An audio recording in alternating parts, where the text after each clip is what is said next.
দোকানে উন্নতি হওয়ার আমল, ব্যবসায়িক প্রতিষ্ঠানে লাভবান হওয়ার আমল, যে আমল করলে আল্লাহ পাক রব্বুল আলামিন আপনার ব্যবসায়িক প্রতিষ্ঠানে আপনাকে যে লাভ আছে সেই লাভের ভিতরে বারাকা দিয়ে দিবেন। অনেকে আছেন আমাদেরকে ফোন দিয়ে বলে, হুজুর ইদানিং দোকানের ভিতরে কোনো ইনকাম ভালো নেই, ব্যবসা ভালো হচ্ছে না, ব্যবসা মন্দা যাচ্ছে। মনে রাখবেন আল্লাহ পাক রব্বুল আলামিন সুদকে হারাম করেছেন, তবে ব্যবসাকে কিন্তু হালাল করে দিয়েছেন।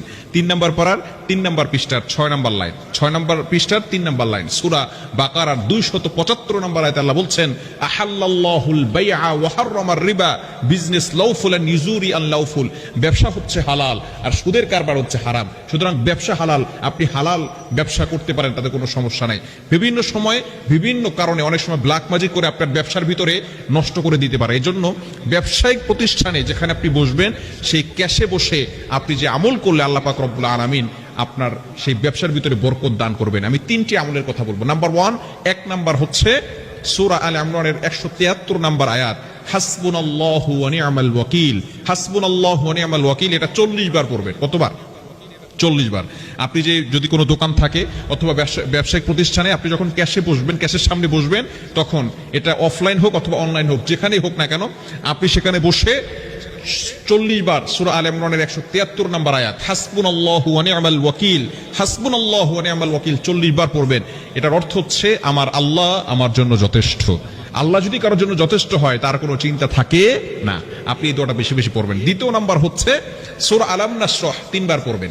আলাম নাশরাহ লাকা সাদরাক ওয়া ওয়াদা'না আনকা ভিজরাক আল্লাযী আনকাযা যহরাক ওয়া রাফা'না লাকা যিকরাক ফাইন্না মা'আল উসরি ইসরা ইন্না মা'আল উসরি ইসরা ফাইদা ফারাগতা ফানসাব ওয়া ইলা রাব্বিকা ফারগাব। আলাম নাশরাহ এই সূরাটা 3 বার পড়বেন আউযুবিল্লাহ বিসমিল্লাহ সহকারে। আল্লাহ পাক রব্বুল আলামিন আপনার জন্য প্রশস্ত করে দিবেন, আপনার লাভ সেইখান থেকে এমন ভাবে প্রশস্ত করবেন আপনি সন্তুষ্ট হয়ে যাবেন, আপনি আল্লাহর প্রতি স্যাটিসফাই হয়ে যাবেন। নাম্বার 3 নাম্বার হচ্ছে কোরআন তেলাওয়াত করা এবং ফজরের সময় নামাজ পড়ে তারপরে দোকান খোলা। মনে রাখবেন ফজরের সময়টা হচ্ছে বরকতময়, এই 3টি আমল অবশ্যই করবেন। শেষ নাম্বারটা হচ্ছে ফজরের পর নামাজ পড়ে কিছু আমল করে আপনি দোকানটা খুলবেন, কেননা ফজরের সময় দোকান খুললে সেখানে বরকত হবে। কেননা নবী সাল্লাল্লাহু আলাইহি ওয়াসাল্লাম তার উম্মতের জন্য ফজরের সময়টার জন্য বরকতের দোয়া করেছেন। বুখারী শরীফের হাদিস, আল্লাহুম্মা বারিক লি উম্মতি ফি বুকুরিহা, আয় আল্লাহ আমার উম্মতের সকালটা বরকতময় করে দাও।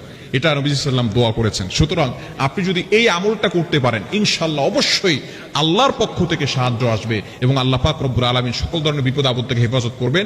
এবং দোকানের ভিতরে কোরআন তেলাওয়াত করবেন। আপনি সূরা বাকারার প্রথম 10টি আয়াত পড়তে পারেন এবং বিশেষ করে আয়াতুল কুরসি 4 কুল, এরপরে সূরা বাকারার শেষ 2 আয়াত, এগুলো পড়ে আপনি দোকানে ফু দিয়ে দিবেন এবং আপনার বুকে ফু দিয়ে দিবেন। ইনশাআল্লাহ ওইখানে যদি কেউ ব্ল্যাক ম্যাজিক করে, জাদুটোনা করে, কুফরি কালাম করে, আল্লাহ পাক রব্বুল আলামিন সেখান থেকেও এই দোকানের সকল ধরনের বিপদ আপদ থেকে আল্লাহ হেফাজত করবেন। আল্লাহ তাআলা আমাদের সকলকে ব্যবসার ভিতরে বরকত দান করেন।